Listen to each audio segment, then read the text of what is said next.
माझ्या एका विद्यार्थ्याचा असा प्रश्न आहे, सर हॅव हॅज हॅड आम्हाला अगदी विस्ताराने शिकवा. आजचा लेक्चर हा तुम्हाला हॅव हॅज हॅड इंग्रजी रचनेमध्ये कसा वापरला जातो त्याच्याविषयी आहे.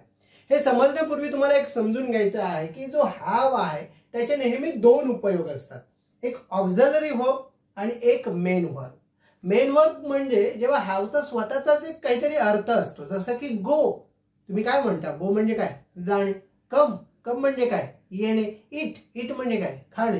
तसं हॅव तुम्ही मेन वर्ब म्हणून सुद्धा वापरू शकता आणि ऑक्झिलरी वर्ब म्हणजे मेन वर्ब असताना हॅवचा काहीतरी अर्थ असेल, म्हणजे हॅव म्हणजे खाणे, हॅव म्हणजे एन्जॉय करणे, हॅव म्हणजे एखादी गोष्ट अनुभवणे, असे काही त्याचे अर्थ असू शकते. आणि हॅवचा दुसरा अर्थ असतो ऑक्झिलरी वर्ब, म्हणजे तो त्या वाक्यामध्ये मुख्य क्रियापदाला मदत करायला येतो. अशा दोन तुम्हाला उपयोग माहिती पाहिजे. आता सगळ्या बेसिक कॉन्सेप्टकडे येऊया. हॅव जो आहे त्याचे एकूण 5 रूप आहेत. जर तुम्ही ते क्रियापद समजून घेतलं, क्रियापदाला नेहमी 5 रूप आपण म्हणतो, जसं की go, went, gone, going to go. तसं हॅव सुद्धा आपल्याला 5 रूपामध्ये लिहिता येतो. Have, had, had, having, to have. आता याच्यामध्ये हे प्रेझेंट फॉर्म आहे, हे पास्ट फॉर्म आहे, हे पास्ट पार्टिसिपल आहे, हे प्रेझेंट पार्टिसिपल आयएनजी लागल्यानंतर, आणि हे इन्फिनिटिव्ह. आता त्यानंतर तुम्हाला सगळ्यात महत्वाचं हे समजून घ्यायचं आहे, जेव्हा तुम्ही हॅव हॅज वापरायला जाता त्यावेळी हॅव कसा वापरायचा असतो. सो आय ला तुम्हाला वापरायचा आहे हॅव, नेहमी लक्षात ठेवा. आणि ही, शी, इट या तिघांसाठी तुम्हाला नेहमी हॅज वापरायचा आहे. म्हणजे थोडक्यात काय, जर सिंग्युलर सब्जेक्ट असेल, अपवाद आय, एक वचनी शब्द असेल तर नेहमी हॅज वापरा. जसं एखाद्याचं नाव जरी असेल, सचिन, हॅज. आणि प्लुरल शब्दांसाठी म्हणजे यू, वी, दे किंवा प्लुरल बॉईज, गर्ल्स काही असेल तर तुम्हाला हॅव वापरायचा आहे. आता बऱ्याच जणांना असा प्रश्न पडेल की सर मग तुम्ही या रचनांमध्ये तुम्ही कुठेही हॅज लिहिला नाही. त्याचं कारण असं आहे की हॅज काही वेगळा नाहीये. हॅव आणि हॅज हे दोन्ही शब्द एकच आहेत. लक्षात आलं का? म्हणजे हॅव जर पहिलं रूप आहे तर तेच पहिलं रूप हॅज आहे. हे दोन्ही प्रेझेंट फॉर्म मध्येच वापरले जातात. फक्त हॅव हा बेस फॉर्म आहे आणि हॅज वापरायचं कधी, त्याच्यासाठी 3 शब्दांसाठी हॅज तयार केलाय असं समजा ग्रामर मध्ये. लक्षात आलं? आता हॅव हॅज नेमका कसा वापरायचा किंवा हॅड कसा वापरायचा किंवा हा हॅड कसा वापरायचा, हॅविंग कसा वापरायचा, टू हॅव कसा वापरायचा, आज आपण इथे बघूया. सो पहिली गोष्ट, मी पुस्तक वाचलं आहे. ठीक आहे. आता मी म्हणजे काय, आय, बरोबर. आता एक लक्षात घ्या, जर एखादी क्रिया पूर्ण झाली आहे म्हणजे जर तुम्हाला परफेक्ट टेन्सचा सेन्स द्यायचा असेल, प्रेझेंट परफेक्ट, तर तुम्हाला नेहमी हॅव वापरायचा आहे. I have. आणि त्यानंतर जी क्रिया तुम्ही केलेली आहे, मी काय केलंय, वाचण्याची क्रिया केलेली आहे की नाही. So I have read a book. I have read a book. मी पुस्तक वाचलेलं आहे. सो सिम्पली तुम्ही ह्या कुठल्याही रचनेमध्ये जर क्रियापदाचं तिसरं रूप वापरलं, म्हणजे तुम्ही आय हॅव घ्या किंवा तुम्ही ही हॅज घ्या. समजा फॉर एक्झाम्पल तुम्ही घेतलं he has finished his homework, तर मराठी अर्थ होईल त्याने त्याचं होमवर्क पूर्ण केला आहे. लक्षात आलं का? तुम्ही म्हटलं शी हॅज वॉटर्ड द प्लांट, तर तिने झाडांना पाणी घातलेलं आहे. सो क्रिया पूर्ण झालेली आहे हा सेन्स देतो हॅव किंवा हॅज, जेव्हा तुम्ही क्रियापदाचं त्याच्यापुढे तिसरं रूप वापरता. नेहमी लक्षात ठेवा. आता सेम पुस्तक वाक्य बघा, त्याने पुस्तक वाचलं होतं, सॉरी त्याने पुस्तक वाचलं आहे. आता तुम्ही म्हणणार सेम तर वाक्य आहे, मी पुस्तक वाचलं आहे, त्याने पुस्तक वाचलं आहे, बरोबर. मी फक्त बदल काय केला, मीच्या ऐवजी त्याने घेतला. त्याने म्हणजे कोण, ही, बरोबर. आता अशा वेळी भाषा तीच आहे, ल आहेची, पण अशा वेळी तुम्हाला हे ग्रॅमॅटिकल पार्ट माहिती पाहिजे की जर सब्जेक्ट ही शीट असेल तर तुम्हाला नेहमी हॅव न घेता हॅज घ्यायचा आहे. फरक काहीच होत नाही, मिनिंग तोच राहतो. He has red a book, त्याने पुस्तक वाचलं आहे.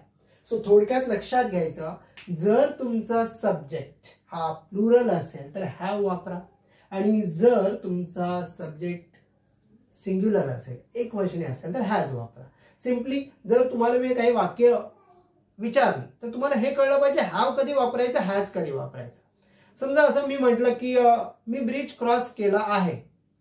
I have crossed the bridge.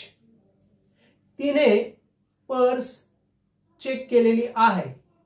She has checked the purse. आम्ही मोबाईल खरेदी केलेला आहे. We have bought a mobile. लक्षात आलं का? सो सिम्पली तुम्हाला पहिल्यांदा हॅव आणि हॅज कधी वापरायचं हे समजलं पाहिजे. त्यानंतर आता पुढचं वाक्य बघा. मी पुस्तक वाचलं होतं. आता इथे तुम्हाला लक्षात आलंय का? क्रिया भूतकाळात पूर्ण झाली होती. याला काय म्हणतो आपण? याला परफेक्ट पास्ट म्हणतो. हे भूतकाळामध्ये क्रिया पूर्ण झाली. सो मी म्हणजे आय, आणि इथे तुम्हाला हॅव हॅज वापरायचं नसतं. जर ल होताची भाषा असेल तर तुम्हाला वापरायचं आहे had. So I had read a book. मी पुस्तक वाचलं होतं. सो जी क्रिया तुम्ही पूर्ण केली होती, लक्षात आलं का, ती तुम्ही सांगू शकता. जसं की I had read a book before I submitted. मी ते सबमिट करण्यापूर्वी वाचलं होतं. लक्षात आलं का? I had called the doctor. मी डॉक्टरांना कॉल केला होता. लक्षात आलं? मग कुठली तरी एखादी गोष्ट होण्याच्या अगोदर. I had submitted files. Me file submit केल्या होत्या. I had change the password. Me password change केला होता. सो माझी भूतकाळामध्ये ती क्रिया पूर्ण झाली होती. हा सेन्स तुमचा नेहमी हॅड देतो. सो आय एम शुअर तुम्हाला पहिली गोष्ट समजली की हॅव हॅज आणि हॅड का वापरायचं आहे. सो जेव्हा क्रिया पूर्ण झालेली आहे प्रेझेंट मध्ये हॅव हॅज वापरा. तीच क्रिया भूतकाळामध्ये झाली होती, हॅड वापरा. त्याच्यानंतर ती डिनर करत आहे. सो तुम्हाला हे दोन गोष्टी क्लिअर झालेल्या आहेत. आता हा तिसरा हॅड कधी वापरतो हे समजून घ्या. ती डिनर करत आहे, बरोबर. आता ही क्रिया चालू आहे. चालू क्रियेमध्ये नेहमी आपण आयएनजी वापरतो, बरोबर. सो तुम्ही काय म्हणणार? शी. आता चालू क्रिया आपण कशाने दाखवतो? जसं की आपण म्हणतो की I am going, she is going, असं आपण म्हणतो. So she is having. आता इथे हॅव्हिंगचा सहाय्यकारी क्रियापद म्हणून वापर नाहीये, इथे हे क्रियापद म्हणून वापर करतोय. हॅव्हिंग म्हणजे खाणे. So she is having breakfast.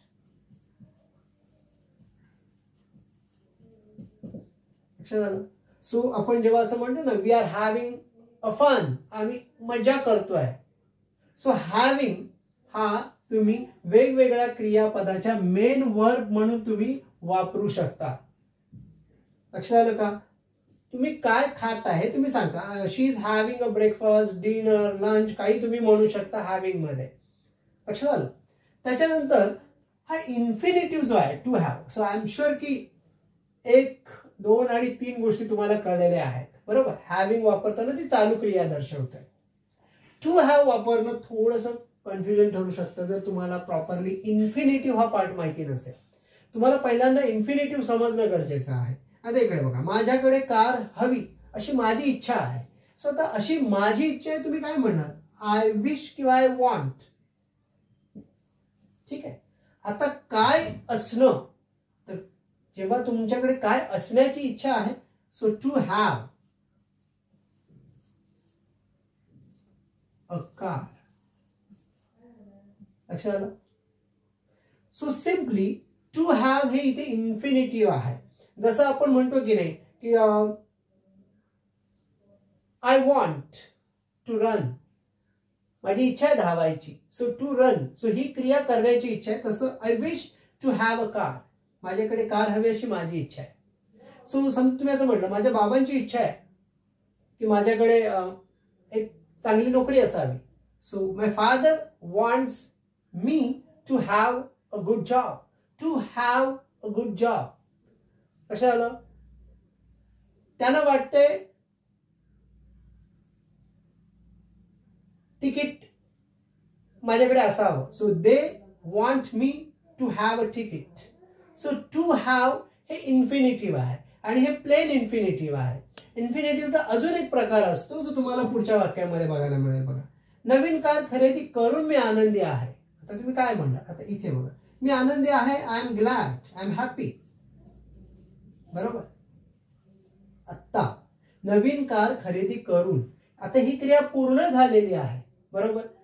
हे आता टू हॅव हे प्लेन इन्फिनिटिव्ह आहे आणि हे जेव्हा एखादी क्रिया पूर्ण करून तुम्ही आनंदी आहात, तुम्हाला प्रेझेंट परफेक्ट यूज करायचं आहे, म्हणजे तुम्हाला हॅव वापरायचं आहे. To have bought. लक्षात आलं का? टू हॅव बॉट म्हणजे ही क्रिया करून मी आनंदी आहे. कुठली क्रिया करून? To have bought a car. मी त्याला आमंत्रित करून आता पस्तावतोय, मला पश्चाताप होतोय. ओके, तुम्ही काय म्हणणार? I am repented to have invited him. So ही गोष्ट करून झालेली आहे. लक्षात आलं? एखादी गोष्ट करून झालेली आहे आणि त्याचा मला आनंद आहे. I am glad. सो इथे तुम्ही ऍक्च्युली हे ऍक्टिव्ह इन्फिनिटिव्ह आहे. याच्यामध्ये तुम्ही पॅसिव्ह इन्फिनिटिव्ह सुद्धा यूज करू शकता. लाईक टू हॅव बीन असं वापरलं तर तुम्हाला ते पॅसिव्हाईजचा सेन्स जातो. जसं की I am glad to have been invited. So मला आमंत्रित केलेलं आहे, त्याचा मला आनंद आहे.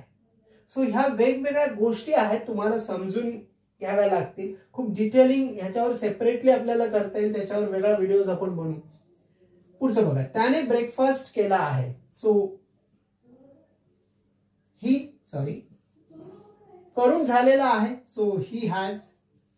पण आता मी जसं म्हटलं ना, एखाद्या खाण्याची गोष्ट असेल तर had. He has had a breakfast. So same इथेच आपलं जसं इथे वाक्य होतं. सो बऱ्याच जणांचं इथे दोन दोन हॅज हॅड काय येतात हा कन्फ्युजन असतो. काही कन्फ्युजन करायची गरज नाहीये. हे प्रेझेंट परफेक्ट मधलं वाक्य आहे. याच्यातला हॅज जो आहे तो हा आहे. लक्षात आलं? आणि हा जो हॅड आहे तो तुमचा इथे जसा रेड आहे तसं इथे हॅड आहे.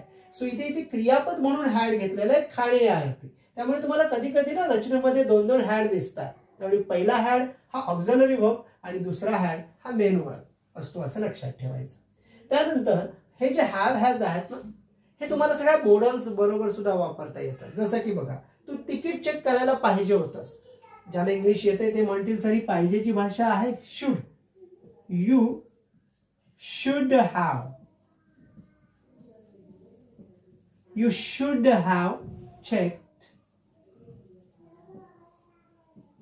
अ ticket. You should have. So या ठिकाणी तुम्हाला बरेच ऑप्शन्स मिळतात इंग्रजीमध्ये, जसं की यू वुड हॅव, यू कुड have, you might have, you may have. अर्थात त्याच्यावर आपल्याला स्वतंत्र बोलता येईल, कारण एका लेक्चरमध्ये ह्या सगळ्या गोष्टी समजावणं थोडंसं लेंदी होतं, थोडंसं लांबलचक आणि थोडंसं बोरिंग होऊ शकेल. सो आय एम शुअर जेवढ्या मी तुम्हाला रचना शिकवलेल्या आहेत, एक्झॅक्टली हॅवचा वापर कसा करायचा हे तुम्हाला समजलं असेल. तुम्हाला सुद्धा एखादं वाक्य अशा पद्धतीने लिहिता येतंय का? कॉमेंट बॉक्समधून जरूर तसा रिप्लाय मला करा. धन्यवाद.